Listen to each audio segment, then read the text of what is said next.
Champions, कैसे हो आप लोग। आशा करता हूँ आप लोग बहुत ही अच्छे होंगे।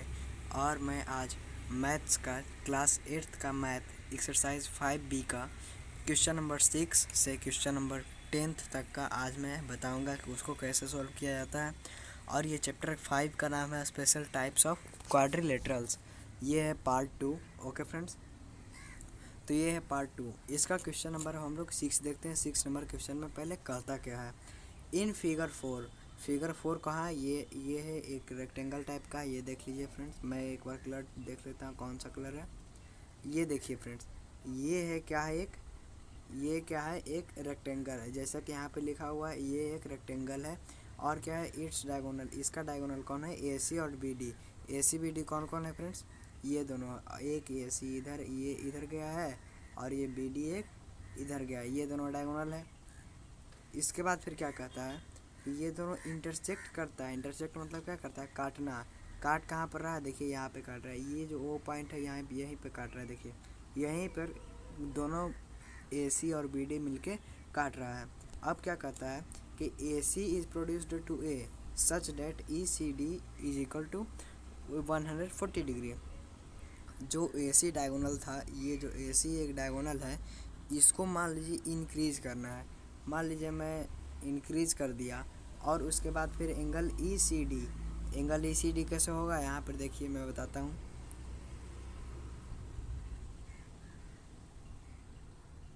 ये देखिए यहाँ पे ई थोड़ा सा कट गया है पिक्चर लेने में। यहाँ पे जो एक लाइन जा रहा है, यहाँ पर ऐसे, यहाँ पे जो एक लाइन जा रहा है, यहाँ पे क्या है, यहाँ पे ये थोड़ा सा पिक्चर में नहीं है, वो आप मैनेज कर लेना। तो एंगल ई सी डी, ये जो एंगल है, ये वाला जो एंगल है ना, जो है 140 डिग्री। तो इसका क्या करना है, find the measure of the angle triangle A O B. ये एक ट्रायंगल है ए ओ बी, ये देखिए ये एक ट्रायंगल है ए ओ बी का, ठीक है। ये angle triangle A O B है। अब हमें इसका मेजर मतलब क्या, ये एंगल का, ये तीनों एंगल का वैल्यू हमें निकालना है। कैसे निकालेंगे, सबसे पहले हमें गिवन दैट में लिख देना। जो चीज़ भी गिवन दैट रहेगा, जो चीज़ भी क्वेश्चन में प्रोवाइडेड रहेगा, वो हमें सबसे पहले काम लिख लेना है। लिख लेने से क्या होता है, अब हम क्वेश्चन को नहीं भी देखेंगे तब भी आसानी होगी, लेकिन गिवन दैट उसी समय ध्यान से क्वेश्चन को पढ़ना होगा। और देखिए हम लोग जानते हैं कि एंगल ई सी डी कौन है, ये देखिए फ्रेंड्स थोड़ा सा कट गया है। ये देखिए एंगल ई सी डी, ये जो एंगल है इतना, plus angle O C D, ये देखिए 180 डिग्री कैसे होगा। यहाँ पर एक स्ट्रेट लाइन जा रहा है, ठीक है। अब ये एंगल और ये दोनों मिला के 180 डिग्री तो हो ही जाएगा, क्योंकि जो स्ट्रेट लाइन रहता है उसका क्या होता है, 180 डिग्री होता है कि नहीं फ्रेंड्स, 180 डिग्री होता है। तो हम यहाँ पर ऐसे कर सकते हैं, angle E C D plus angle O C D equal to 180 degree कर सकते हैं। किससे करेंगे, यहाँ पे आपको लिख देना है क्या चीज़ से कर रहे हैं, तो लीनियर पेयर्स हम लोग कर रहे हैं। अब देखिए फ्रेंड्स, यहाँ पे एंगल ई सी डी का वैल्यू दिया गया है, तो हम यहाँ पे ई सी डी यहाँ पर है, तो ई सी डी का हम वैल्यू यहाँ पर पुट कर देंगे, और इससे हमें ओ सी डी का वैल्यू प्राप्त हो जाएगा, क्या है, 40 डिग्री, ठीक है। 40 डिग्री प्राप्त हो गया। अब क्या हमें करना है, अब देखिए फ्रेंड्स, ये जो एंगल है ये कितना हो गया, 40 डिग्री। तो हम जानते हैं एक रेक्टेंगल में ये लाइन और ये लाइन, ये दोनों लाइन पैरेलल होता है। मैं आपको यहाँ पर रेक्टेंगल बना के दिखाता हूँ। ये देखिए फ्रेंड्स, ये एक रेक्टेंगल हो गया।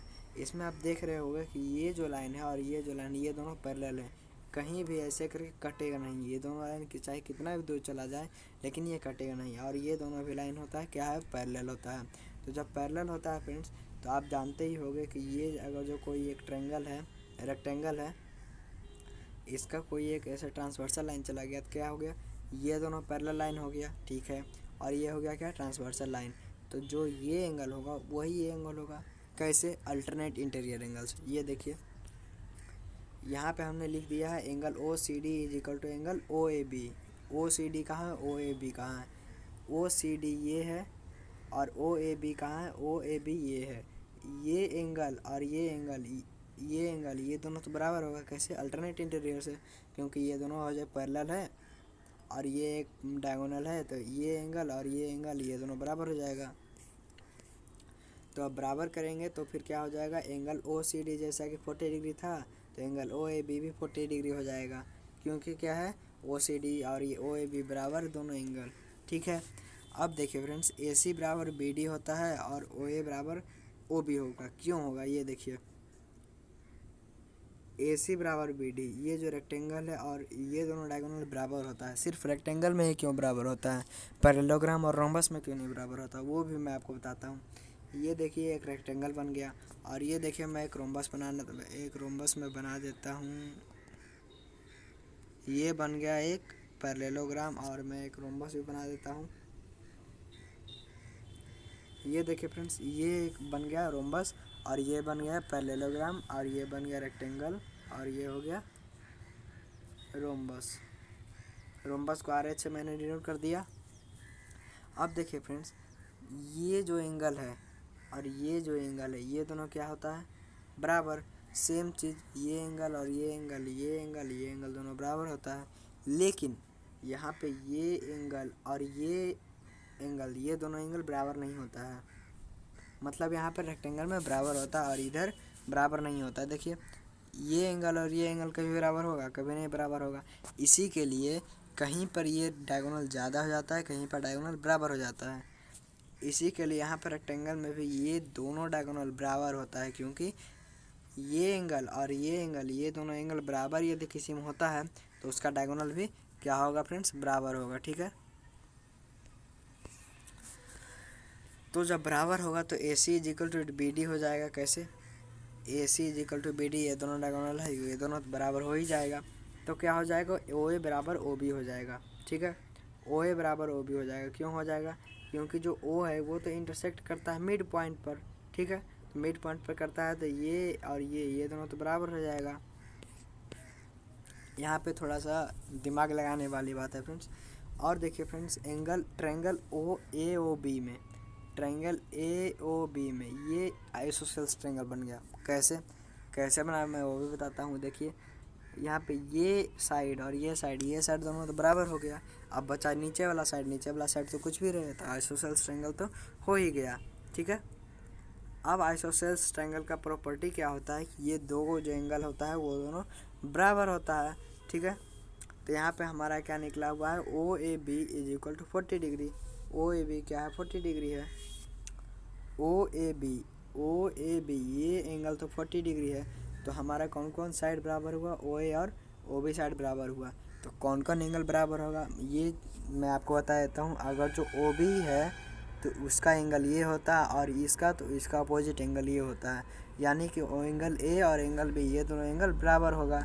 इसी से हमने लिख दिया यहाँ पर यहाँ पे क्या होगा, एंगल ए हो गया और यहाँ पे एंगल बी हो गया, 40 डिग्री हो गया और ये 40 डिग्री हो गया। इससे हमारा क्या निकल जाएगा, एंगल ए ओ बी का वैल्यू निकल जाएगा। एंगल ए ओ बी का वैल्यू क्या निकल गया, 100 डिग्री। ओके, तो अब हमारा निकल गया एंगल ओ ए बी तो हमारा यहीं पर निकल गया था और हमारा क्या निकल गया, ए ओ बी भी हमारा निकल गया, क्या निकल गया, 100 डिग्री।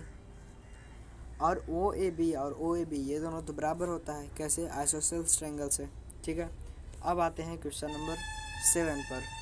ठीक है फ्रेंड्स, आशा करता हूँ ये आपको 6 नंबर क्वेश्चन समझ में आ गया होगा। 7 नंबर क्वेश्चन में क्या कहता है कि कोई एक फिगर यहाँ पे फिगर दिया गया है, ए बी सी डी एक रेक्टेंगल है। ए बी सी डी एक रेक्टेंगल है, इसमें एंगल सी ई बी और angle E C B, angle C E B ये एंगल क्या हो जाएगा, 3x और ये एंगल ई सी बी ये एंगल कितना हो जाएगा, 2x। ठीक है, अब जब 2x हो जाएगा और ये 3x हो जाएगा तो ये क्या हो जाएगा, 90 डिग्री। 90 डिग्री क्यों होगा, क्योंकि ये एक रेक्टेंगल है तो ये एंगल क्या हो जाएगा, 90 डिग्री। ठीक है, अब हमें क्या निकालना है, एंगल ई सी बी हमें निकालना है और एंगल ए ई सी निकालना है। ई सी बी कहाँ से निकल जाएगा, ये देखिए ई सी बी ये हमें निकालना है और एंगल ए ई सी ये एंगल निकालना है। ये दोनों फ्रेंड्स मैं आपको पहले बता देता हूँ कैसे निकलेगा। ये जब होगा, ये 3x और ये है 2x, तो ये एंगल और ये एंगल 90, ये तीनों को जोड़ के 180 डिग्री हो जाता है। देखिए मैं आपको कैसे करता हूँ वो मैं दिखाता हूँ। ये देखिए फ्रेंड्स, ट्रायंगल में एक ट्रायंगल है CBE, एक ट्रायंगल है उसका एंगल है CBE plus angle CEB plus angle ECB। इसका सम क्या होता है, एक ट्रायंगल का तीनों एंगल का सम 180 डिग्री होता है। तो 90 डिग्री हो गया क्योंकि हमारा राइट एंगल ट्रायंगल था, और ये 3x और 2x ये तो हमारे रेशियो में कुछ भी रहता है तो उसे हम x ही मान लेते हैं। 5x हो जाएगा और इधर हो गया 90 डिग्री इजिकल टू क्या हो जाएगा 180 degree. 5x is equal to 90 degree is equal to x is equal to 18 degree, क्योंकि 90 डिवाइडेड बाई 5 इजिकल टू 18 आता है। ठीक है, तो x का वैल्यू क्या हो गया 18। अब यहाँ पे आना है, देखिए अब यहाँ पे हमें देखना है कि ये एंगल CEB है 3x, CEB ये एंगल है क्या है 3x। मैं एक बार कलर चेंज कर लेता हूँ, ये है 3x, तो x का वैल्यू हमारा क्या निकल गया 18। तो 18 इंटू 3 जब करेंगे तो ये क्या हो जाएगा 54 हो जाएगा, यानी कि क्या हो गया एंगल ECB का वैल्यू क्या हो गया 54 हो गया। देखिए एंगल ECB का 36 हो गया, मैंने थोड़ा सा वहाँ पर गलती कर दिया शायद, ECB सॉरी फ्रेंड्स, यहाँ पे देखिए मैंने CEB कर दिया था, वो तो CEB तो ये 3x है ही, लेकिन यहाँ पे ECB ना पूछ रहा था, यहाँ पर तो 2x तो होगा ही, तो 18 इंटू 2 क्या हो जाएगा 36 डिग्री। आगे क्या करना है, देखिए ये एंगल हमारा क्या निकल गया, ये एंगल हमारा 54 निकल गया। ठीक है, क्योंकि ये 3x था तो 3 इंटू 18 हो जाता है 54 डिग्री। अब क्या होता है कि यहाँ पे एक स्ट्रेट लाइन बन रहा है, तो स्ट्रेट लाइन पर 180 डिग्री का होता है, जिसको हम लोग स्ट्रेट एंगल के नाम से जानते हैं। तो यहाँ पे हम लोग लीनियर पेयर का यूज़ करके 180 डिग्री माइनस 54 डिग्री करेंगे तो हमारा एंगल AEC का वैल्यू हमारा निकल जाएगा। वैसे ही हमने किया है, यहाँ पर देखिए 180 डिग्री जोड़ के आता है, तो हम अगर हम घटा देंगे तो हमारा क्या आ जाएगा 126 डिग्री आ जाएगा। चलिए क्वेश्चन नंबर 8 पर आते हैं। क्वेश्चन नंबर 8 में एक रोम्बस दिया गया है पिक्चर में, फिगर नंबर 6 है, एक फिगर नंबर 6 है वो मैं आपको दिखाता हूँ। फिगर नंबर 6 में क्या दिया गया है कि PE है जो 3x है, PE ये 3x दिया गया है, और PU 2x प्लस 3 दिया गया है। रोम्बस में यही एक चीज़ है कि ये चारों साइड जो होता है ना बराबर होता है। ठीक है फ्रेंड्स, ये एक प्रॉपर्टी ऑफ रोम्बस है, ये दोनों चारों साइड बराबर होता है। तो यहाँ पे PE और PU तो बराबर हो जाएगा, तो उसी से हमने कर दिया PE is equal to PU। जब PE is equal to PU करेंगे तो हमारा आसानी से x का वैल्यू निकल जाएगा।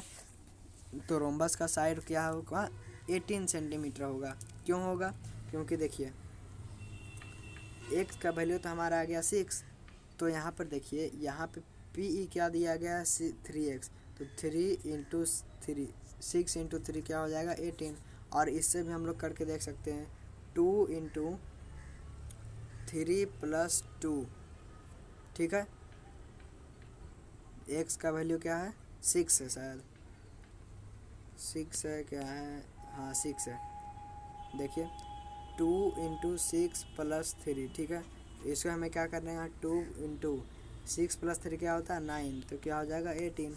ये भी 18, ये भी 18, ये भी 18, ये भी 18, चारों साइड इसका 18 सेंटीमीटर हो जाएगा। ठीक है, अब 9 नंबर में क्वेश्चन है सेफ है, ये क्वेश्चन भी सेफ है और ये पिक्चर भी सेफ है। SAFE एक रोम्बस है, जैसा कि आपको फिगर 7 में दिखाया गया है। SAFE एक रोम्बस है। अब x y z हमें निकालना है। x कहाँ है, x यहाँ है, y यहाँ है और z यहाँ है। तो यहाँ पे मैं आपको पिक्चर में ही सबसे पहले बता देता हूँ ये कैसे हमारा निकल सकता है, उसके बाद फिर मैं एक रिटन फॉर्म में दिखाऊंगा। ये देखिए यहाँ पे ये OF है 9 सेंटीमीटर, तो रोम्बस का ये जो होता है ना डायगोनल, ये डायगोनल जो 2 डायगोनल होता है, तो ये साइड और ये साइड दोनों बराबर होता है। तो x का वैल्यू क्या हो जाएगा, x का वैल्यू हो जाएगा 9। अब y का क्या होगा, यहाँ पे 12 है तो इधर भी 12 हो जाएगा, तो y का क्या हो जाएगा 12। अब बच गया z, अब जेड कैसे निकालेंगे? तो आप लोग जानते हो कि रोम्बस का जो डायगोनल होता है वो 90 डिग्री पर बाइसेक्ट करता है, दोनों डायगोनल 90 डिग्री पर बाइसेक्ट करता है।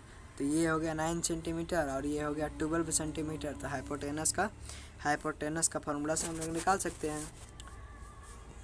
तो यहाँ पर देखिए मैं यहाँ पर लिख दिया था O is equal to 12 centimetre, figure में ही दिया गया है, और O F is equal to 9 centimetre. अब हमें क्या निकालना है? हाइपोटेनस का square is equal to base का स्क्वायर प्लस परपेंडिकुलर का स्क्वायर फार्मूला होता है। ये पाइथागोरस ने दिया था।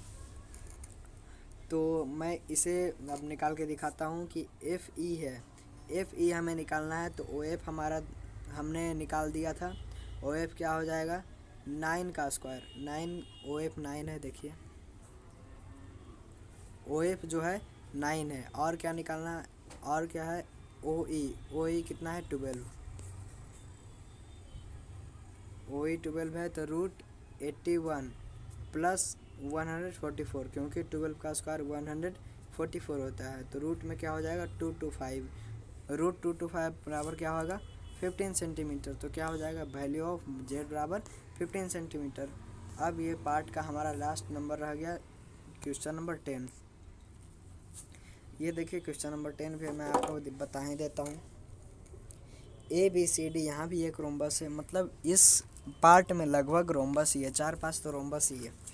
ए बी सी डी एक रोम्बस है जिसका डायगोनल ओ पर इंटरसेक्ट करता है, ठीक है। A B is equal to 3 centimetre. अब देखिए यहाँ पर मेन आता है क्वेश्चन पढ़ने में, यदि कोई गलती कर दिया तो उससे क्वेश्चन बनेगा ही नहीं।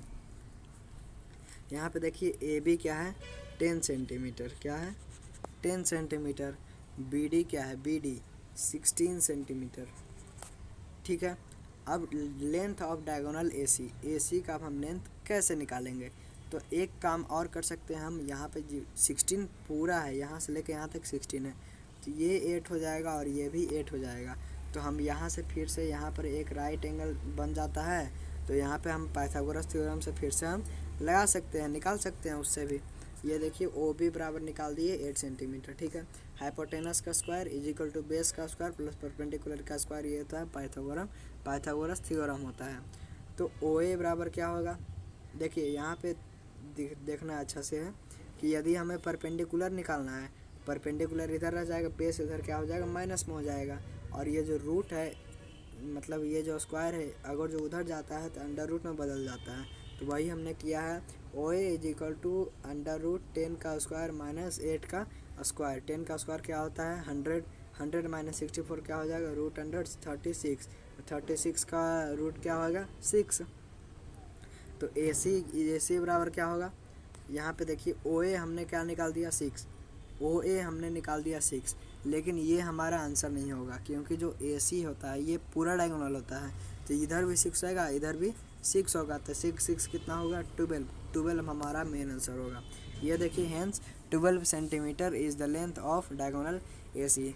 तो आपको समझ में आया होगा पूरा। ये 5 क्वेश्चन का पार्ट था, पार्ट नंबर 2। हाँ, पार्ट नंबर 2 है। तो आशा करता हूँ कि आपको ये पूरा पार्ट समझ में आया होगा। यदि आपको ये वीडियो अच्छा लगता है तो प्लीज़ लाइक कर देना, और हमारे चैनल शुभम राज 03 को भी सब्सक्राइब कर देना। Thanks friends.